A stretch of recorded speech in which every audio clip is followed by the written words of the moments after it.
తాకట్లో ఉన్న మీ బంగారాన్ని విడిపించి ఆ రోజు ధరకే కొనబడుతుంది ఆచారి గోల్డ్. మొన్న డబ్బులు దొరికినాయి అని చెప్పి ఒక అంశం వేశారు. ఆ రికార్డు నిన్నేదో వీడియో రికార్డింగ్ వచ్చింది, అతను వైసీపీ అతను అని చెప్పారు. తెల్లారిపాటికి చూస్తే అతను అందరివాడిలాగా కనిపించాడు. ప్లస్ దాంట్లో 2000 నోట్లు ఉన్నాయి. సార్ ఒక మాట చెప్పనా సార్, ఆడ అందరివాడు అవనండి లేకపోతే ఎందులో పడి చావమనండి, వీళ్ళందరూ తపేలా బ్యాచ్కెళ్ళి రాజకీయ నాయకులు అంటే సేవా తత్పరతని మన నెత్తికి పెట్టి వీళ్ళు చేసి యదవ పనులు భరించి చూస్తున్నాం. పైపచ్చి ఈ సిట్ ఏదైతే ఉందో, నేను న్యాయస్థానం డెవలప్మెంట్స్ ఒకసారి చూస్తే ఆ నోట్లు డినామినేషన్లు దాని నెంబరింగ్ ఉంటుంది కదా, ఒకసారి ఇవ్వండి, అది ఏ నోట్లు మీరు ఎక్కడ సీజ్ చేశారో అంటే డేటా మా దగ్గర లేదంటే సోమవారం ఇస్తామన్నారు. ఇవాళ ఏంది అసలు ఏ ప్రాతిపదిక మీద ఇది పెడుతున్నారు? అడవాడు వెంకటేష్ చౌదరి లేకపోతే వెంకటేష్ నాయుడు, చెవిరెడ్డి, అనుచరుడు అందరితోనే వ్యాపారాలు చేస్తున్నాడు. రాజకేశ్వర రెడ్డి ఇక్కడ కూర్చొని తేలకృష్ణారెడ్డి గారి మా అల్లులతో వ్యాపారం చేశాడు. ఇటు తేలకృష్ణారెడ్డి తెలుగుదేశం నుంచి మూలాలంటే పార్టీ మారాడు కదా, ఇంకెవరితో వ్యాపారాలు చేయకూడదు ఏమన్నా కాన్స్టిట్యూషన్ ఉందా? నాకు తెలియక అడుగుతాను, మీరు కొండంతవి ఎలకన పడతారా, ఎలకందని చెప్పి పొగడతారా? ఏం చేస్తున్నారు? రెండింటిలో పని చెప్పమన్నాడు సిట్టోల్ని. రోజుకోటి పట్టుకొస్తారు, రోజుకో దిక్కుమాల చేసిన ఈ బుద్ధిగాన ఛానల్లోను, ఆ తలకమాసిన పేపర్లో పకోడీ చుట్టుకునే పేపర్లోను ఆ పనికిమాల వార్తలు రాస్తూ వాళ్ళకి బుద్ధిగానం ఉందండి. ఎప్పుడు డిమోనిటైజేషన్ జరిగిందండి? 23లో జరిగింది. 24లో వీళ్ళు పట్టుకున్నారట. ఏమైనా అర్థం ఉందో దాంట్లో? తలా తోక లేకుండా ఒక ఇన్వెస్టిగేషన్కి తెరలేపారు ప్రభుత్వం. బుల్డోస్ చేస్తూ పాపం న్యాయస్థానంలో వాళ్ళు పడుతున్నాను తెప్పలు. ఆ పగోడికి కూడా రాకూడదు ఆ సిట్టోళ్ళు. వాళ్ళు పోతారు చూడండి, అతి దగ్గరలో లాంగ్ లీవ్లు రాజీనామాలు చేసి పోతారు, ఖచ్చితంగా పోతారు. ఎందుకంటే నాకు తెలియక అడుగుతా సార్, ఎలక్షన్ మూమెంట్లో డబ్బులు పంచడం ఎవడు పతివ్రత కదా, అందరూ దొంగ వెధవలే, అన్ని పార్టీల వల్ల దొంగ వెధవలే. ఈ దొంగ వెధవల్ని మనం జడ్డి వెధవల్లో భరిస్తున్నాం. అర్థమవుతుందా?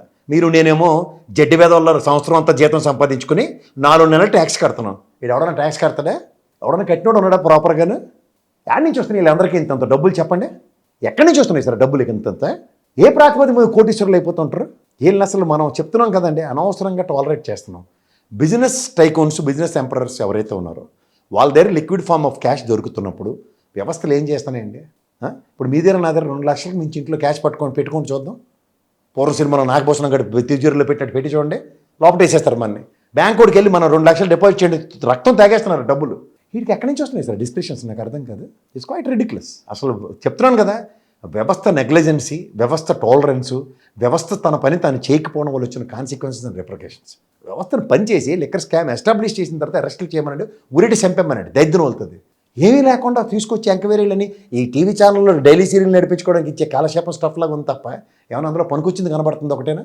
11 కోట్లు లెక్క అడిగితే దానికేమో తగరాలు పడుతున్నారు వేరే స్టేట్ది ఎక్కడని. ఈ 3.5 కోట్లు దొరికేట 2000 నోట్లతో పాటు అంత కళ్ళు ఏదైనా కాకులు ఎత్తుకెళ్ళి అనుకుంటారు జనాలందరికీ. పోనీ అవి ఏమైనా సబ్స్టాన్షియల్ ఎవిడెన్సెస్ గౌరవ న్యాయస్థానంలో సబ్మిట్ చేస్తున్నారంటే అక్కడ వెళ్ళి అబ్బదబ్బజబ్బా. సో వీటన్నిటిలోంచి అనవసరంగా డిబేటబుల్ టాపిక్స్ చేస్తూ అసలు విషయాన్ని డైల్యూట్ చేయడానికి తప్ప ఇంకో వేరే పని లేదు. మొన్న టీడీపీ జనసేన వాళ్ళు మాట్లాడుకుంటూ, దేవినేని ఉమాను ఇంకొక ఆయన మాట్లాడుకుంటూ, వాళ్ళ వీడియో ఎవరు అసలు బయటకు వదిలేదు సార్? వాళ్ళిద్దరు ఎవరిని డీఫ్రేమ్ చేసుకుంటానికి ఆడియో లీక్ బయటకు వచ్చింది? ఖచ్చితంగా తెలుగుదేశం చేస్తుంది. వాళ్ళకి ఇలాంటి వాటిలో శేఖర్ దెబ్బలు స్పెషలిస్టులు. మీరు నేను పొత్తులో ఉన్నామని చెప్పి బీఫామ్ వెళ్ళి డైరెక్ట్గా తెలుగుదేశం వాడికి చేయించిన ఉదంతాలు ఏం లేవు, మర్చిపోయారా? సో ఇలాంటి వాటిలో జనసేనకి పొమ్మలు లేకపోగట్టే కార్యక్రమానికి తెరలేపారు. ఎందుకంటే వాళ్ళు ఎంతకన్నా చేగదనుల్లాగా పవన్ కళ్యాణ్ గారు, నాగబాబు దొరికినట్టు పార్టీ నుంచి గెట్అవుట్ అంటున్నారు. ఇంటి కూడా వాళ్ళు ఆత్మస్తృప్తి చెందట్లేదు. ఎందుకంటే పి గన్నవరం, నేను మళ్ళీ చెప్తున్నాను, ఇంకోటి ఏంటంటే ఆ పోలవరం దగ్గర మస్తు ఇసుక రీచ్లను అట్లా గిజ్జింగ్లు చేసినంత నేపథ్యాలు గత 14 to 19 ప్రభుత్వం చూస్తే.